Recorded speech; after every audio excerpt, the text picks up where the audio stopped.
Hello दोस्तों, RBC MPPSC की YouTube channel में आप सभी का स्वागत है। और आज मैं जो है आपके सामने जो है मैंने खुद जो टेस्ट सीरीज़ लिखी थी उसकी पेपर थर्ड की कॉपी जो है आपको दिखा रहा हूँ।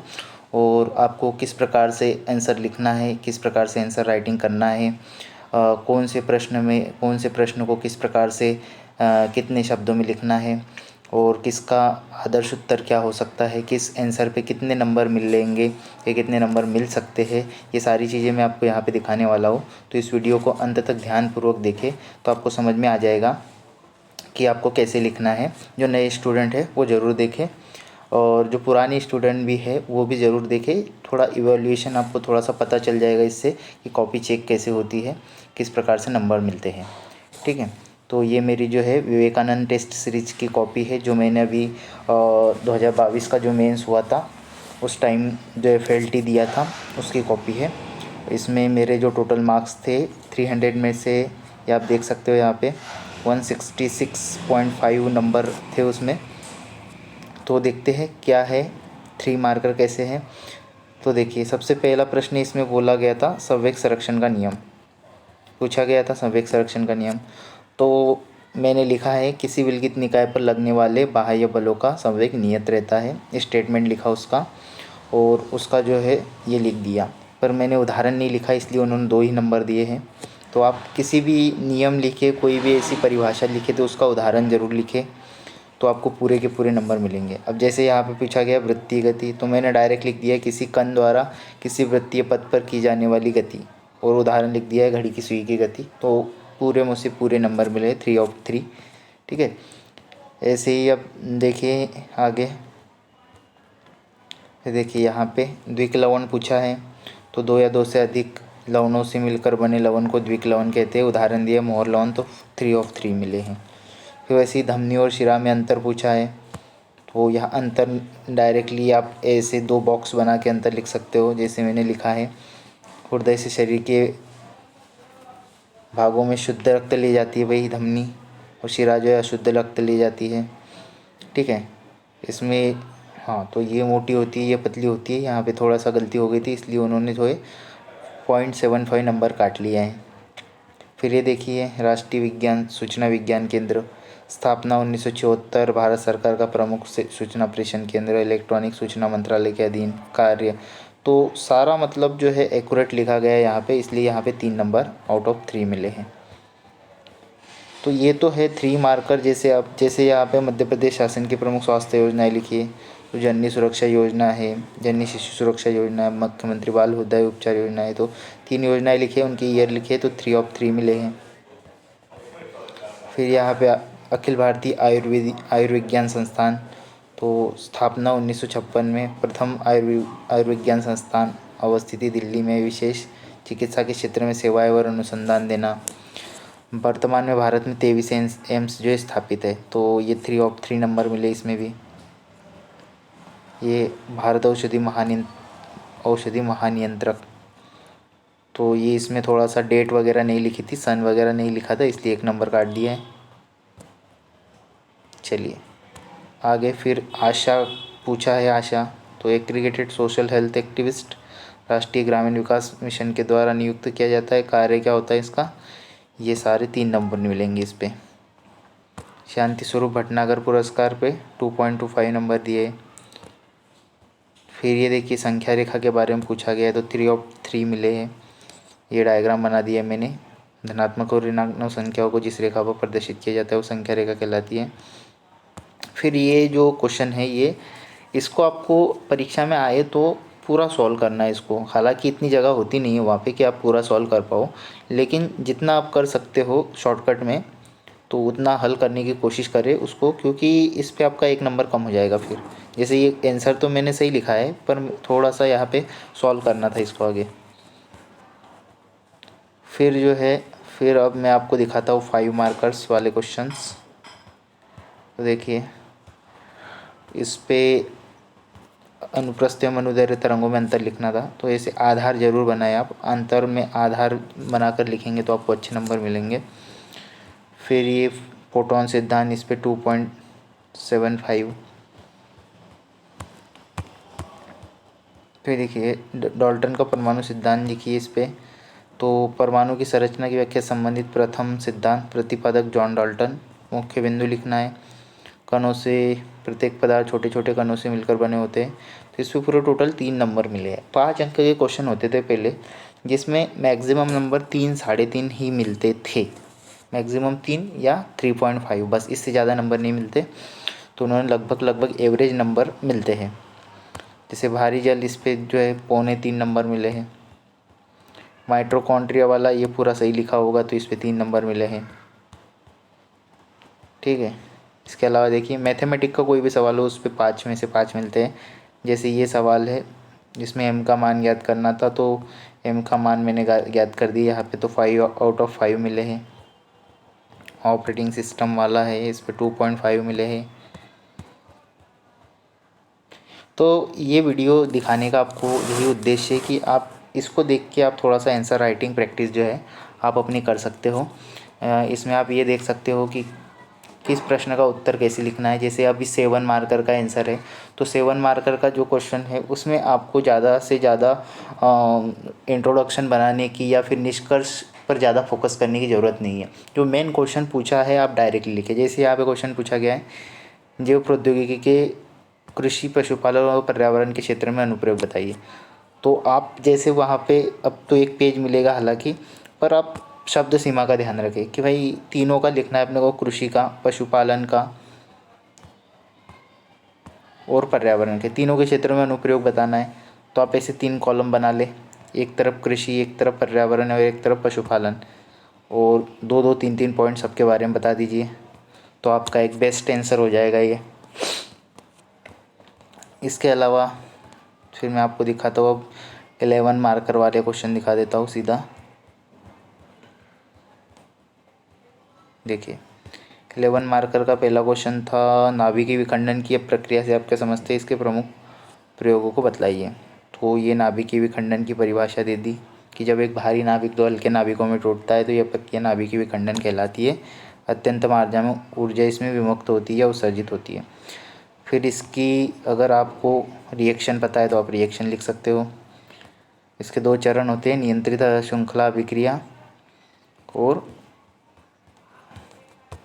अनियंत्रित श्रृंखला अभिक्रिया। तो यहाँ पे देखिए मैंने दोनों प्रकारों को डायग्राम के द्वारा उसकी परिभाषा समझा दी है और बाद में उसके उपयोग भी बता दिए। तो इस पे 6 नंबर मिले हैं। ठीक है, 6 नंबर जो होते हैं ठीक ठाक होते हैं, एवरेज नंबर होते हैं लगभग। फिर न्यूटन के 3 नियम, प्रयोगों का वर्णन करना है तो प्रथम नियम, द्वितीय नियम और ये तृतीय नियम। तो इस पे 6.25 नंबर मिले, 6.25। फिर इंटरनेट क्या है, इसके प्रभावों की व्याख्या करना है।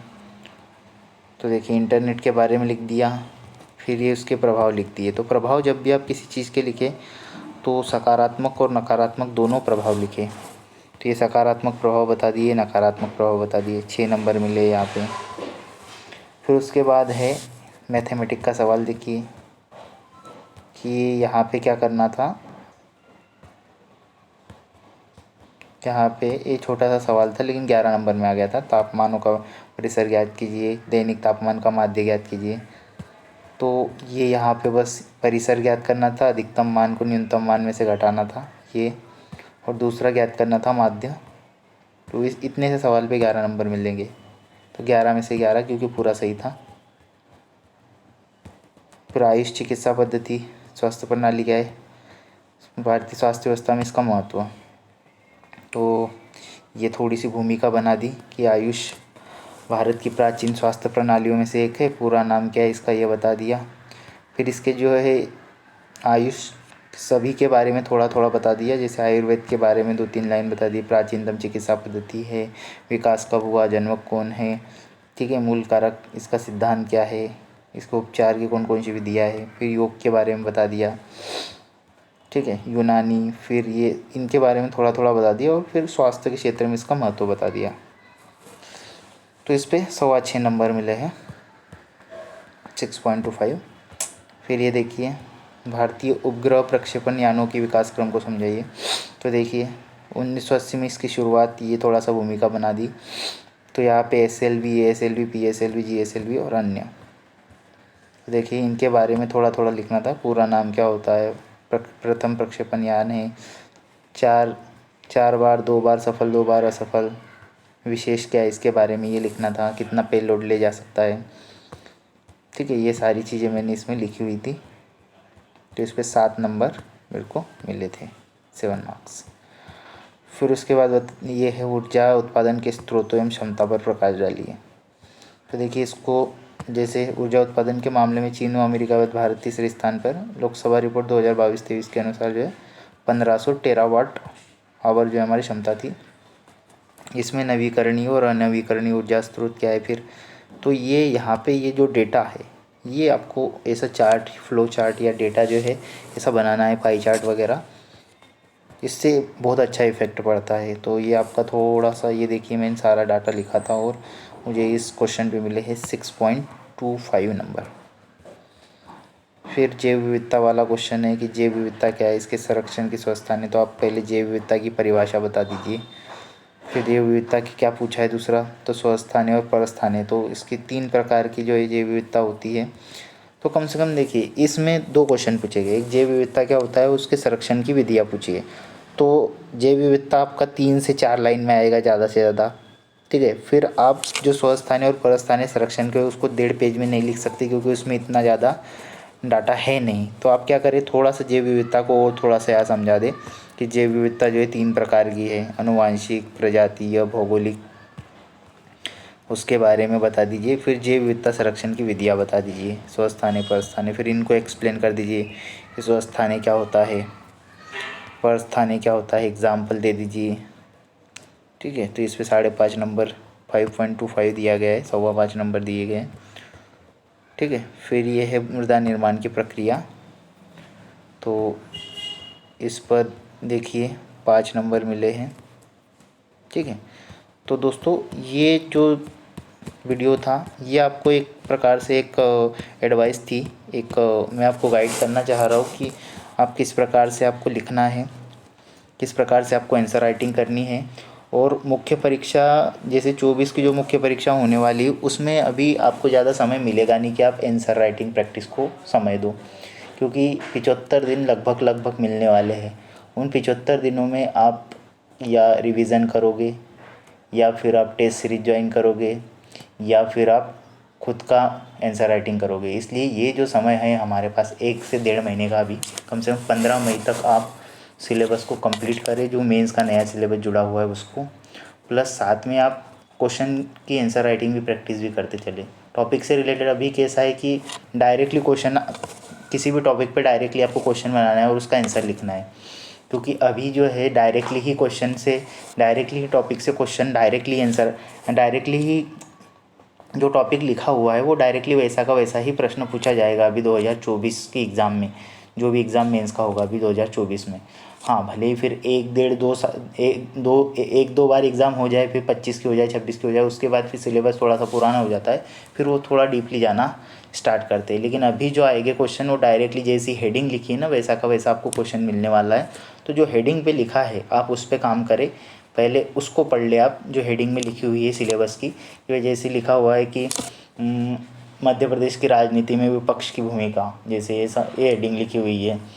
ठीक है, तो मध्य प्रदेश की राजनीति में विपक्ष की क्या भूमिका, इसको आप कम से कम 200 शब्दों में तो तैयार रखे ही रखे, क्योंकि ये डायरेक्टली छपने वाला क्वेश्चन है एग्ज़ाम में कि मध्य प्रदेश की राजनीति में विपक्ष की भूमिका को समझाइए।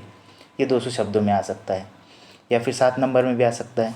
तो ऐसे डायरेक्ट जो हेडिंग दी हुई है आप उसको क्या करें, उसको देखें आप, और उससे रिलेटेड क्वेश्चन खुद बनाएं और खुद लिखने की कोशिश करें। डेली 2-4 क्वेश्चन तो लिखे ही लिखे, इससे आपकी प्रैक्टिस होती रहेगी। और आपका जो है लिखने का जो आपका जो एक होता है ना, हम बहुत दिनों बाद जो है हमारा जो हाथ होता है वो थोड़ा सा थोड़ा सा हाथों में थोड़ी सी जकड़न आ जाती है लिखने में। फिर एकदम से हम लिखना स्टार्ट करते हैं तो हम सही तरीके से नहीं लिख पाते। इसलिए आपको अभी से बहुत ज़्यादा लिखने की प्रैक्टिस करनी चाहिए।